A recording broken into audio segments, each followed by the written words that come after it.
Duas obras iniciadas, duas obras abandonadas. Em Santos, o que seriam duas creches permanecem sem crianças, sem monitoras. Nossa equipe conferiu essa situação hoje de manhã. Avenida Nossa Senhora de Fátima. As placas que indicavam datas e valores da obra foram retiradas há poucos dias. Mas está tudo parado por aqui. Seria uma creche para atender moradores da Zona Noroeste. Acho que mais de um ano só tá parado aqui, viu? Ficou esse tapume aqui, mas não adianta nada. Passa tempo e continua a mesma coisa. Para quem mora aqui na Vila São Jorge, aqui no Conjunto dos Estivadores, na Zona Noroeste, nos outros bairros, Areia Branca, Santa Maria, aqui o pessoal precisa de uma creche. Mas está parado isso aqui, uma vergonha. A tão sonhada creche no bairro do Marapé deveria estar pronta em 2015. Mas quem passa pelo canal da Moura Ribeiro vê uma obra parada. E é só dar uma olhadinha por dentro para ver mais abandono. E aqui ainda tem as placas do governo do estado e da prefeitura de Santos. Pelos números mostrados, o estado teria investido R$2 milhões. A prefeitura, quase 2 milhões. Vizinhos contaram que antes das eleições tinha muita gente trabalhando. Depois, tudo parou. Uma outra situação é o corte nas horas extras dos servidores. Uma medida que já deu problemas. No sábado, o pronto-socorro da Zona Noroeste ficou fechado por 1 hora por falta de funcionários. E os servidores já fizeram protesto nesta semana, desde que a prefeitura anunciou reajuste zero nos salários. O presidente do sindicato da categoria disse que em assembleia ontem, os servidores decidiram ficar em estado de greve. Cumprir todo um ritual jurídico legal, publicar edital em jornal e tal, para chamar uma nova assembleia. E, ao mesmo tempo, nós vamos ter um tempo maior para fazer a convocação da categoria, passar nos locais de trabalho, falar com cada servidor, chamar todo mundo, porque não tem jeito. Com zero, muito provavelmente os servidores vão para a greve. E o prefeito de Santos acabou de falar com a imprensa sobre as novas medidas de contenção na prefeitura e está ao vivo com a Solange Freitas. Boa tarde, Solange.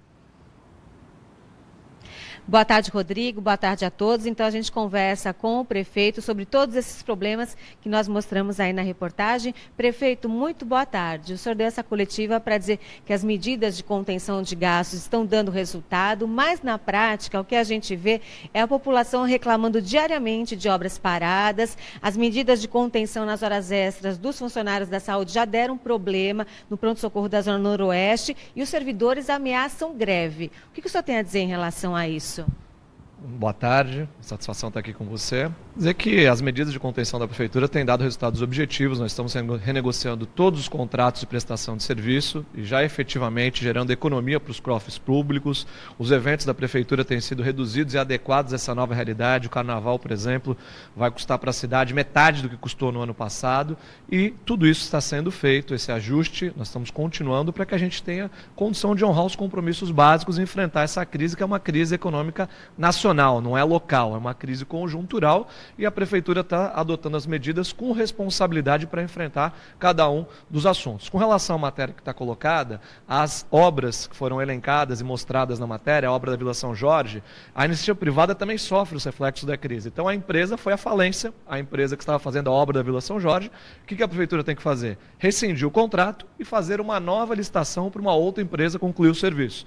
Na questão do Marapé, a empresa não possui a certidão de regularidade fiscal, ou seja, ela não recolheu os tributos, portanto não tem certidão e não pode receber do poder público, embora nós tenhamos recurso em caixa pronto para pagar a empresa para que ela possa dar sequência à obra. Isso por quê? Porque as empresas sofrem, assim como o cidadão que está em casa nos assistindo, conhece milhares de pessoas que estão desempregadas, as famílias estão sofrendo, a iniciativa privada também tem o mesmo reflexo. E a prefeitura tem que administrar diante da realidade. Nós estamos negociando para que as obras possam ser retomadas e agilizadas e elas serão entregues. Assim como nós entregamos no Imbaré, nós vamos entregar no Marapé, vamos entregar na Vila São Jorge, proporcionando, mesmo em momento de crise, arrecadando menos, faremos mais com menos, esse é o nosso objetivo. Prefeito, só falar em relação ainda às obras, a maioria das obras deveriam estar prontas em 2015.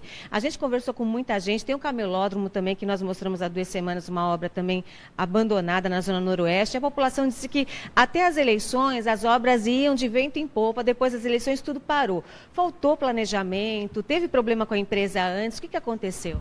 O problema é conjuntural, né? Como eu estou colocando. A prefeitura não pode ser responsabilizada pela falência de uma empresa, né? A empresa faliu, a prefeitura tem que adotar as medidas. Quais são as medidas? Rescindir contrato, fazer nova licitação e contratar uma empresa para concluir a obra. Essa é a nossa responsabilidade, essa é a nossa missão.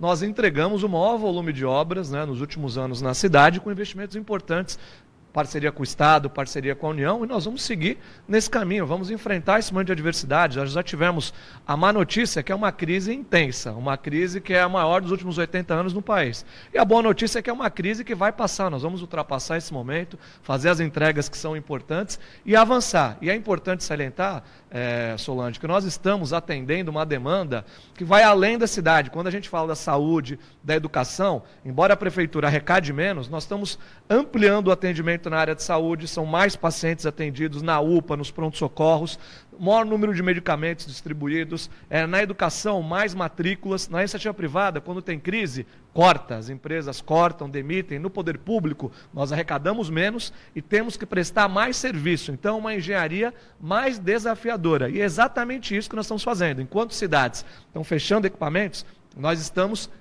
acabamos de abrir uma maternidade, que é uma maternidade regional, a melhor da Baixada Santista, maternidade dos estivadores. Já temos aí mais de 70 crianças que nasceram no Hospital dos Estivadores e quase 50% de fora da cidade de Santos. Essa é uma característica do sistema da cidade. Em relação ainda à saúde, por exemplo, o senhor reduziu as horas extras dos funcionários e o pessoal disse que os plantões estão agora com redução de funcionários, isso começou a acontecer depois das eleições. E o problema a gente viu grave que aconteceu no sábado à noite na Zona Noroeste. O senhor acha que a redução das horas extras está dando resultado?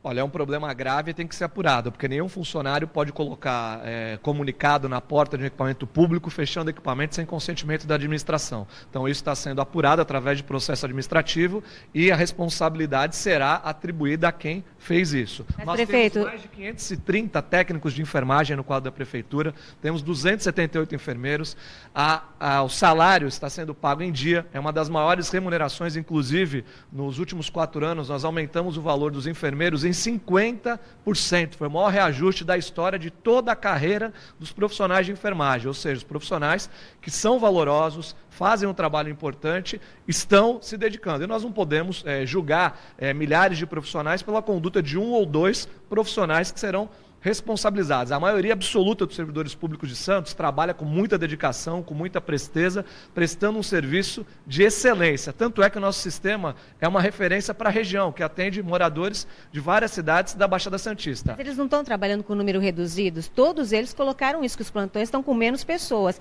E aí, se falta algum, aí fica difícil atender, é o que eles estão dizendo. Olha, a administração pública é dinâmica. Se há falta, a falta tem que ser suprida, que foi exatamente o que aconteceu na Zona Oeste. A partir do momento que foi identificado, a administração acabou fazendo a reposição com outros funcionários e o serviço foi continuado. Isso é natural de quem administra. Nós temos 60 equipamentos, é natural que a gente tenha falta todos os dias, que a gente tenha reposição diariamente, que a gente convoque novos chamados no concurso, como está sendo o caso. Nós temos agora mais 30 profissionais que estão sendo chamados para a Zona Noroeste, 24 técnicos de enfermagem, mais 6 profissionais de enfermagem. Só na Zona Noroeste, Solange, nós temos quase 500 profissionais no complexo da Zona Noroeste, nos 3 equipamentos. Ou seja, é um contingente suficiente. Agora, obviamente, que existe esse dinamismo da administração e nós vamos suprir a demanda, vamos continuar prestando serviço e com avaliação positiva da população. Prefeito, vamos falar dos servidores, senão não dá tempo da gente falar de todos os assuntos. Servidores ontem decidiram entrar em estado de greve, estão ameaçando greve na semana que vem, porque a prefeitura anunciou reajuste zero nos salários. O que o senhor tem a falar em relação a isso? Lá nós temos uma queda de arrecadação clara e evidente em função dessa conjuntura nacional. Só no ano passado foram mais de 100 milhões entre ICMS, ICS e ISS que deixaram de ser arrecadados. E nós temos que agir com responsabilidade na administração pública. As empresas, o mercado está fazendo acordo coletivo para manutenção de emprego, está cortando, muitas vezes. Nós temos no país hoje 12 milhões de desempregados e nesse momento não há como a prefeitura assumir um compromisso que não se pode cumprir. Nós precisamos ter responsabilidade. Então, né, nós não poderemos dar reajuste nesse momento e vamos estudar a melhora da economia, a evolução da arrecadação no segundo semestre para retomar. Nos últimos 4 anos, nós demos reajuste para o servidor todos os anos, porque a situação econômica permitia que assim fosse feito, né? Meu desejo é sempre de valorizar o servidor, que é fundamental e importante para a cidade. Só que hoje, o quadro atual não permite, não seria responsável da parte do município dar um reajuste e depois não pagar esse reajuste mais à frente por falta de recursos do município. Então nós vamos ter o canal de diálogo com o servidor, pedimos a compreensão dos servidores públicos para que a gente possa, como eu disse, ultrapassando esse momento, promover a valorização necessária. E dar boa notícia ao servidor público que o PDR, que é a valorização por mérito, né, o bônus atribuído ao servidor pelo atingimento de metas específicas, está sendo pago pela Prefeitura no próximo dia 21. Então ontem o servidor público de Santos recebeu em dia o adiantamento, vai receber no dia 21 o PDR e no dia 24, antes do Carnaval, o salário do mês de fevereiro, honrando as obrigações para que o servidor possa aí também honrar as suas responsabilidades. Prefeito, rapidamente, o senhor falou da crise, que é a crise no país, que todo mundo está com problemas, assim, mas a população reclamou muito quando o senhor reajustou a tarifa do ônibus em 18%, a justiça que teve que intervir e acabou reduzindo a tarifa. Disseram que o senhor fez uma promessa em campanha, o senhor fez mesmo, a gente mostrou uma entrevista, que a tarifa ia ser reduzida e o senhor fez o contrário, o senhor aumentou e ainda muito acima da inflação. O que o senhor tem a falar em relação a isso? Primeiro, nós ficamos com a tarifa congelada durante um período e, nesse período, a Prefeitura absorveu os custos da tarifa. Então, o aumento ele foi dado para a empresa, mas a Prefeitura absorveu na forma da taxa de administração, que deixou de ser paga à Prefeitura pela empresa e, com isso, o contrato se equilibrou. Foi feita uma licitação. Na licitação existem regras que são claras, né? Eu, em nenhum momento, disse que não ia cumprir o contrato. O contrato é público. Santos é a cidade que tem nota 10 de transparência. Qualquer contrato, qualquer ação pode ser conhecida por você, jornalista, no portal da transparência ou por qualquer munícipe, e lá estão todos os contratos e todos os serviços. O senhor prometeu na campanha, na época da campanha... Eu não prometi que não ia dar o reajuste, não é verdade isso. Eu não prometeu uma tarifa mais baixa. Eu prometi que iria continuar a gestão no transporte público. Em nenhum momento eu falei que não ia dar reajuste. Essa informação não é verdadeira. O que eu disse é que queria continuar fazendo uma gestão com equilíbrio, com responsabilidade do transporte, minimizando o custo. E nós demos o menor reajuste possível, porque é importante que as pessoas que estão em casa saibam que o reajuste da tarifa ele não é só dado com base na inflação, ele é dado também com base no número de pessoas que utilizam o transporte. Então, quanto menos pessoas utilizam, maior é a tarifa. É como num condomínio. E por que menos pessoas utilizaram e utilizam o transporte público? Por conta da crise econômica. As pessoas fazem opção por outros meios de transporte, como bicicleta, por exemplo. Isso acaba elevando o custo da tarifa. Nós estamos apresentando as razões ao Judiciário e discutindo esse tema com bom senso e equilíbrio. Tá certo, prefeito. A gente não tem mais tempo. Obrigada. Rodrigo.